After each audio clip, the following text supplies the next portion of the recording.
महासमुंद जिला जेल में एक बंदी की संदिग्ध परिस्थितियों में मौत हो गई।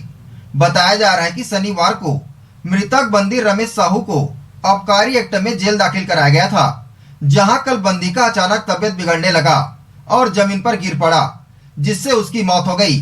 फिलहाल पोस्टमार्टम रिपोर्ट आने के बाद ही कुछ कहा जा सकता है कि बंदी की मौत आखिर किस वजह से हुई है। 23 मई की शाम जब मृतक रमेश को जेल दाखिल कराया जा रहा था, तब शायद किसी को ये मालूम नहीं था कि अब रमेश जेल के बाहर जिंदा कभी वापस आएगा ही नहीं। आज सुबह रमेश के मौत की खबर कई सवालों के साथ बाहर आई।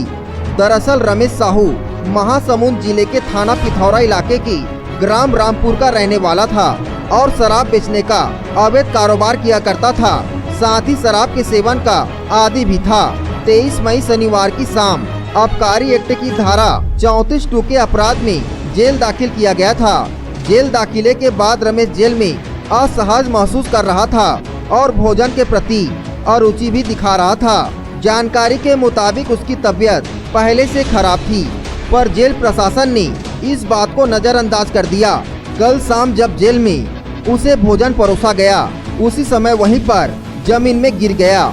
जेल प्रबंधन के मुताबिक जांच में उसका पल्स चलना बताया गया, मगर जिला चिकित्सालय में उसे तुरंत मृत बता दिया गया।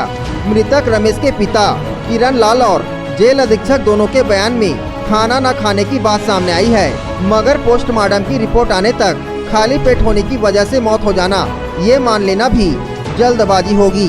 पर जेल अभिरक्षा में बंदी रमेश की मौत ने जेल प्रबंधन की व्यवस्था पर कई सवाल खड़े कर दिए हैं। बंदी रामपुर पिथौरा का रहने वाला है। 23/5/2020 को शाम को 6:45 बजे करीबन जेल पे आया। तो शनिवार 23 तारीख था, उस दिन तो ठीक था रात में, और सवेरे भी मैं डीआर किया, सुबह भी ठीक था। तो रविवार के रात को फिर उल्टा सीधा बातें करना, हवा में बात करना ऐसा शुरू किया। तो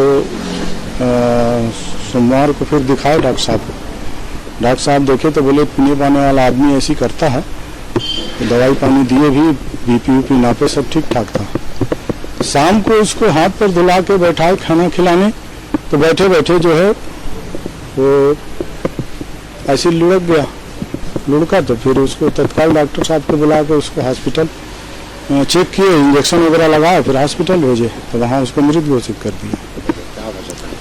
डॉक्टर साहब तो चेक किए ही हैं, तबीयत क्या खराब थी ये तो नहीं था, लेकिन इतना जरूर था कि कुछ उसके गांव के रहने वाले बंदी हैं, तो बताते हैं कि बहुत पीने का आदी था, शराब पीता था। और बाकी तो कोई ट्रीटमेंट का उसका बाहर से आया नहीं था कोई। तो बैरक में पंखे लगे हुए हैं और अच्छा है, बैरक में दोपहर में बंद ही रहता है, सब पंखे में सोते हैं। रिपोर्ट अभी शाक बता रहे थे कि शाक लग गया उसको। यहाँ से तो डॉक्टर साहब बता रहे थे कि पल्स तो चल रहा था उसका, और भेजे हैं अस्पताल, तो हो सकता है रास्ते में खत्म हुआ हो या वहाँ जाके, क्योंकि यहाँ से 7:10 को यहाँ से निकल गया था और 7:30 को बता रहे हैं वहाँ मृत्यु। अब मेरे लड़का को मैं घर, मेरे बेटा बेहू को सौंप के मैं गया था। अब मैं पूरी चला गया था। अब पूरी में मैं लॉकडाउन में वहाँ मेरे को लेट हो जाने के कारण मेरे को पहुँचने में यहाँ थोड़ा 2-2.5 महीना का समय हो गया। अब किशनपुर के स्कूल में मैं आके जब था तो पता चला कि तो मैं तो लॉकडाउन के अंदर में था, मैं कुछ नहीं बोला। उसके बाद घर में गया तो बहू भी बोला वैसे कि आए थे पुलिस लोग और ले गए हैं। तो मेरे ख्याल से लगता है मेरे बेटा के शरीर में कुछ बीमार तो हमको उतना दिन से पता नहीं था, लेकिन हो सके तो भूखे प्यासे में मरा होगा। अब वैसे भी नहीं बता सकता, लेकिन भूखे प्यासे मुंह सूखा के जरूर मरा होगा। मेरे अंदाज में वही है। मेरे अंदाज में कुछ नहीं है कि उसको कुछ बीमार से मरा नहीं है, वो सिर्फ भूखे प्यासे के नाम से ही मरा है। अब क्या सर, मैं तो नहीं था, मैं तो पूरी जगन्नाथपुरी दर्शन करने चला गया था, तो मेरे को क्या पता। घर में बेटा बहू है, घर में खाने पीने के लिए पर्याप्त है, घर में कोई चीज का कमी नहीं था। अब भाई वो लोग क्या लाए, क्या खाए, क्या पिए, मैं तो नहीं देख रहा था। उतना दिन तक मैं नहीं देखा हूँ। कहने का मतलब 3 साल से, मैंने 3 महीना से अब बाप बेटा की मुलाकात नहीं है। महासमुंद से किशोर कर की रिपोर्ट, ACN 24।